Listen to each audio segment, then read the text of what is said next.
170 शब्द प्रति मिनट की डिक्टेशन होगी। 5 सेकंड बाद स्टार्ट करेंगे। भाइयों और बहनों, आज हम स्वाधीन हैं, लेकिन हमें यह स्वतंत्रता क्यों मिली? इसलिए कि कई पीढ़ियों तक भारतवासियों ने यह तय किया कि स्वतंत्रता दुनिया की हर चीज़ से ऊपर है।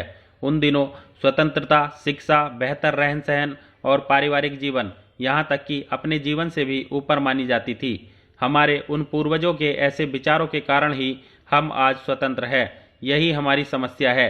क्या हम आने वाले कल के लिए कुछ करना चाहते हैं? ऐसा करना हमारे लिए कष्टप्रद हो सकता है, लेकिन फिर यह हमारे दृष्टिकोण पर निर्भर करता है।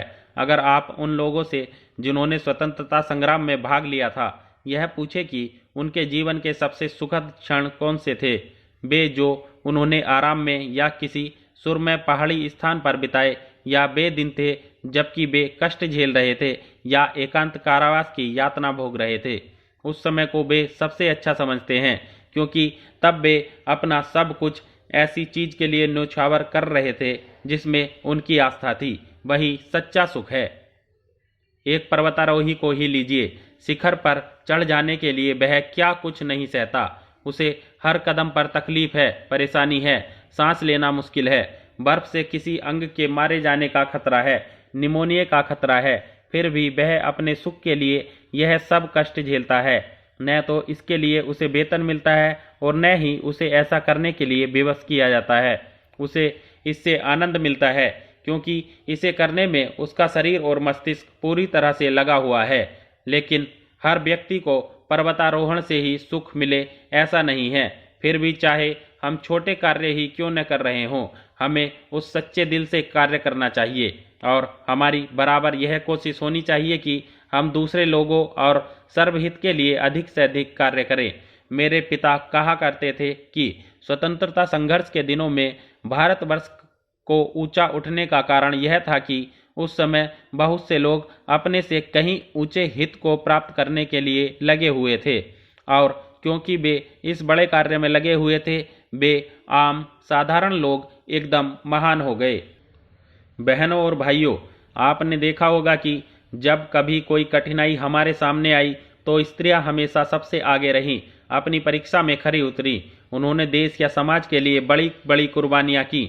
आज भी मैं सोचती हूँ कि देश को स्त्रियों से इस पहल की अपेक्षा है। इसका मतलब यह नहीं कि आप अपना सब कुछ न्योछावर कर दें या देश को आपकी जान या पूरे समय की जरूरत है, लेकिन इसका यह मतलब जरूर है कि आप जो भी काम करें देश के हित, देश की बढ़ोतरी, अच्छे वातावरण और अच्छे नागरिकों के निर्माण को ध्यान में रखें। मुझे मालूम हुआ है कि आपके कॉलेज में गृह विज्ञान के पाठ्यक्रम क्षेत्र को काफ़ी विस्तृत कर दिया गया है। गृह विज्ञान खाना, रहना या मकान की रूपरेखा या आकार तक ही सीमित नहीं है। ये चीज़ें भी जरूरी हैं, लेकिन गृह विज्ञान में और भी बहुत सी चीज़ें शामिल हैं। केवल मकान, घर नहीं, घर को एक व्यक्तित्व की ज़रूरत है जो ऐसी परिस्थितियां पैदा करता है जिससे कि लोग उस घर में रहना चाहें, उस घर में रहने के कारण वे अपने आप बेहतर व्यक्ति माने। इस तरह से यह क्षेत्र बहुत विस्तृत है। मैं नहीं समझती कि कोई चीज़ ऐसी है जिससे गृह विज्ञान का संबंध न हो, चाहे वह पौष्टिक खुराक हो, घर की रूपरेखा या सजावट हो, चाहे दुनिया की समस्याएं हो।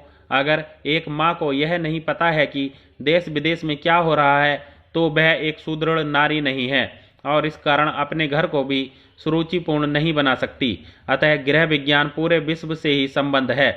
मैं जानती हूँ कि आप यह सब अपनी शिक्षा में सम्मिलित नहीं कर सकते, ऐसी आपसे अपेक्षा भी नहीं की जा सकती, लेकिन जहाँ तक आपका कोष, वित्तीय साधन और समय साथ दे और अध्यापक आपको अनुमति दे, आप इन बातों को अपनाने की कोशिश करें।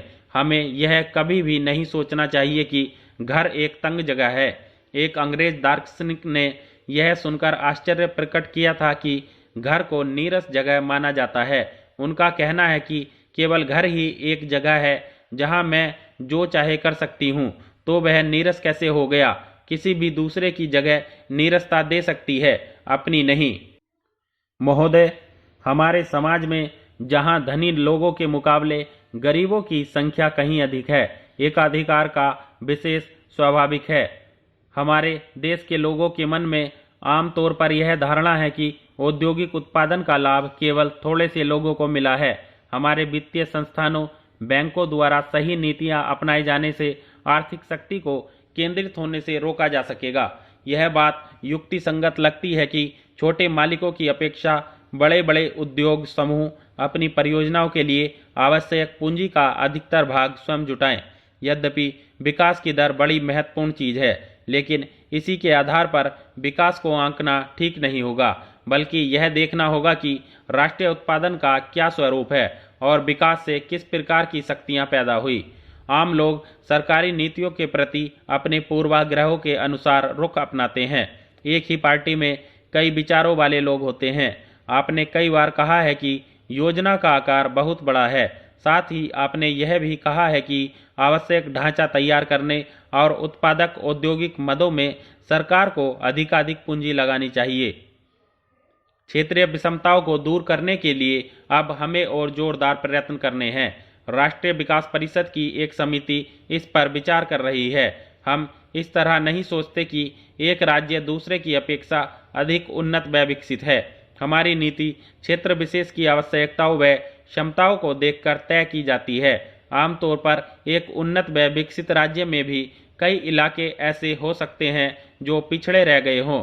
योजना आयोग कम विकसित क्षेत्रों के विकास की ओर विशेष ध्यान देने पर विचार कर रहा है।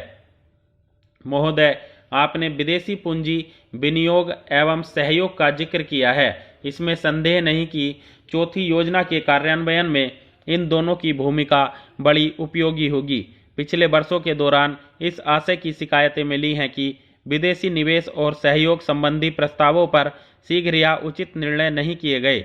ऐसी तथा अन्य कई समस्याओं पर उस विचार गोष्ठी में भी विचार किया गया, जिसका आयोजन संघ ने हाल ही में किया था। इन मामलों को निपटाने के तरीके में अब काफी सुधार किया गया है। मुझे विश्वास और आशा है कि ऐसे मामलों को निपटाने में अब देरी नहीं लगा करेगी। विराम।